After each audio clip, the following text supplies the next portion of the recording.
जम्मू का मेरा आज का दौरा विशेष कर जो लोग एक दुर्भाग्यपूर्ण घटना में मारे गए रजौरी के क्षेत्र में, इनके आप्तजनों से मिलना और इनकी दुख में सहभागी होना ये उद्देश्य था। परंतु आज मौसम के कारण वहां मैं पहुंच नहीं पाया।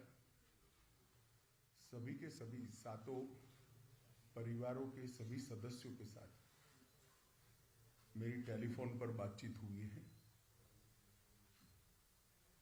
और क्योंकि मौसम के कारण मैं जा नहीं सकता था तो टेलीफोन के माध्यम से उनके दुख के अंदर सहभागी होने का मैंने प्रयास किया है। उनकी जो बातें हैं उसको ध्यान से सुनी है। एलजी श्री मनोज सिन्हा जी भी मेरे साथी थे जब मैं बात कर रहा था। उनका हौसला पूरे देश के लिए उदाहरण रूप हौसला था। सभी लोगों का कहना था, एक क्षेत्र हमारा है, हम इसको नहीं छोड़ेंगे। कुछ परिवार पाक ऑक्यूपाई कश्मीर से भी आए थे, फिर भी डटकर लड़ने का मूड इतने बड़े हादसे के बाद भी प्रदर्शित होना बहुत बड़ी बात है। उसके बाद आज यहां पर सिक्योरिटी एजेंसीज के सभी पहलुओं पर और सभी प्रकार की जितनी भी एजेंसियां जम्मू कश्मीर के सुरक्षा के लिए जिनकी भूमिका है, वो सभी एजेंसियों के साथ विशेषकर जम्मू क्षेत्र के सुरक्षा के इंतजाम को लेकर एक डिटेल बैठक हुई है। आने वाले दिनों में एक बहुत सुरक्षित ग्रिड बनाने के लिए भी यहां पर चर्चा हुई है।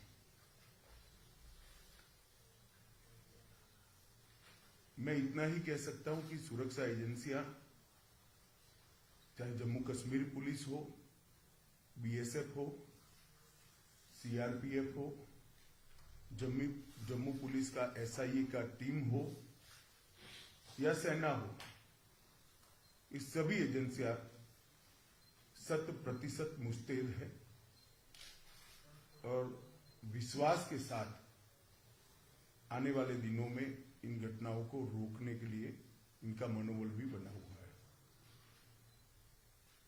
ये दोनों घटनाएं जो 2 दिन में हुई, उसकी जांच कल ही भारत सरकार ने एनआईए को सौंप दी है। एनआईए और जम्मू पुलिस दोनों मिलकर इस घटना की जांच करेंगे। जांच में एनआईए के साथ जम्मू पुलिस का पूरा इन्वॉल्वमेंट होगा और विगत 1.5 साल में जितनी भी घटनाएं हुई हैं, इस सारी घटनाओं को एक साथ रखते हुए ये टीम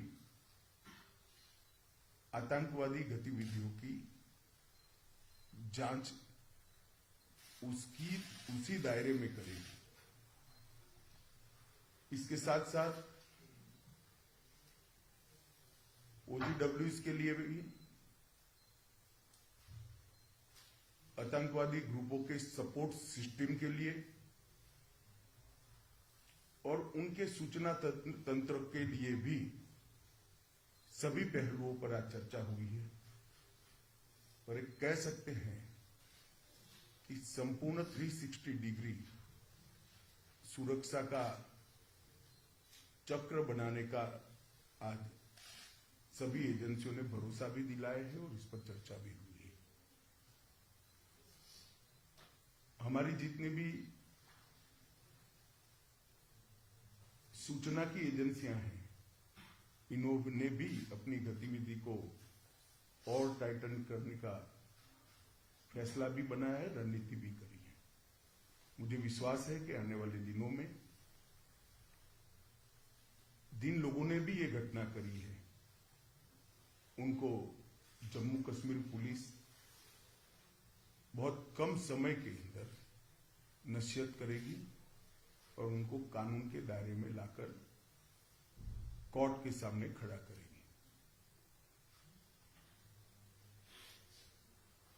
इसके साथ साथ जम्मू क्षेत्र की पूरी सुरक्षा को चौक चौबंद करने के लिए जो एक्शन प्लान बना है ये टाइम बाउंड है और 3 महीने के अंदर हर क्षेत्र के अंदर सुरक्षा ग्रिड को मजबूत करने का आज फैसला हुआ है। मैं जम्मू के नागरिकों को इतना भरोसा दिला सकता हूं कि इनकी आतंकवादी ग्रुपों की मंशा जो भी हो, परंतु हमारी एजेंसियां मुस्तैद होकर जम्मू की सुरक्षा करेगी। धन्यवाद।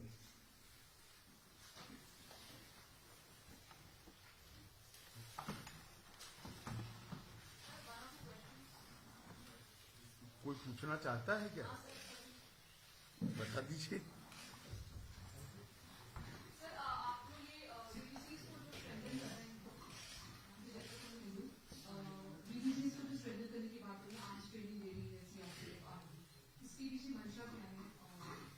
नहीं, इसको ये घटना के साथ मत जोड़िए। ये फैसला अगस्त अंत में लिया गया है। भारत सरकार ने अगस्त अंत में ही ये फैसला दिया था कि विलेज डिफेंस कमेटी को मजबूत किया जाएगा। सर, ड्रोन से हथियार गिराए जा रहे हैं, लगातार एक मेजर चैलेंज बना हुआ है। घाटी में भी हाइब्रिड टेररिज्म जो है वो एक नया पनप के आ रहा है, जहां पर टेररिस्ट का कोई उनका रिकॉर्ड नहीं है, लेकिन उन्हें हथियार देकर आतंकी घटनाओं को अंजाम दिया जा रहा है। माइनॉरिटीज पे टारगेट किया जा रहा है, उनको मारा जा रहा है। तो सर, इसके सिलसिले में क्या क्या डिसीजन लिए गए हैं, कुछ बता पाएंगे सर? स्पेशली ड्रोन का जो थ्रेट है उसे टैकल। सरदार जी, ये डिसीजन अगर मैं बता पाऊंगा तो उनके लिए क्या बचेगा? भैया क्या सवाल पूछेगा?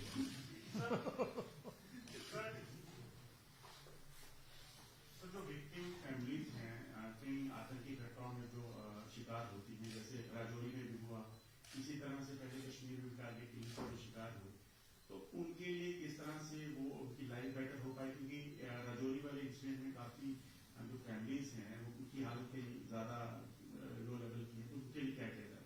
नहीं, हर स्तर पर, चाहे घाटी हो, चाहे जम्मू हो, चाहे राजौरी हो, चाहे पूंछ हो, चाहे साउथ कश्मीर हो, जो विक्टिम फैमिलीज है इसके साथ सरकार बिल्कुल मजबूती से खड़ी है। इसकी प्रस्तावित योजनाएं हैं और योजनाओं के ऊपर भी लेफ्टिनेंट गवर्नर को बहुत सारे अधिकार होते हैं। कई योजनाएं स्पेसिफिक हिस्सों में अप्लाई नहीं होती है, कुछ मर्यादाएं आती है, तो लेफ्टिनेंट गवर्नर कैन डिसाइड। इसमें कोई कोताही नहीं बरती जाएगी।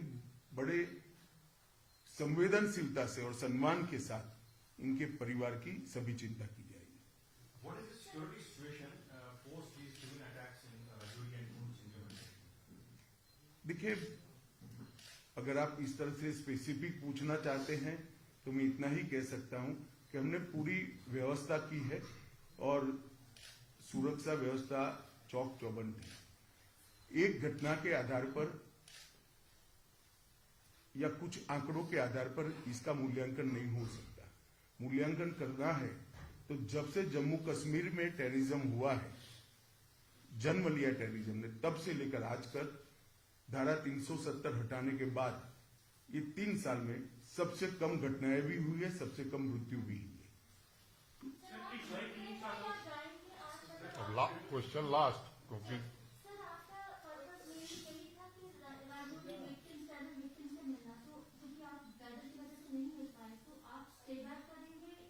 ना, आज स्टे बैक नहीं करूंगा क्योंकि कल भी मौसम के हालात 3 दिन तक ठीक नहीं बताए जा रहे हैं, मगर मैं जरूर आऊंगा और उनको मिलूंगा।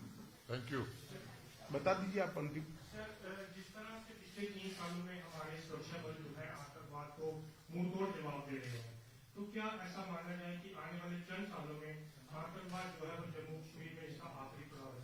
हमारा प्रयास तो यही है और आंकड़े अगर आप देखेंगे तो इसी दिशा में जा रहे हैं। हमारे सुरक्षा बलों ने आतंकवाद को मुंह तोड़ जवाब दिया है और सभी दृष्टि से आतंकवादियों के हताहत होने की संख्या, नागरिकों को मरने की संख्या, तो आतंकवादियों को हताहत होने की संख्या बढ़ी है, नागरिकों के मरने की संख्या कम हुई है।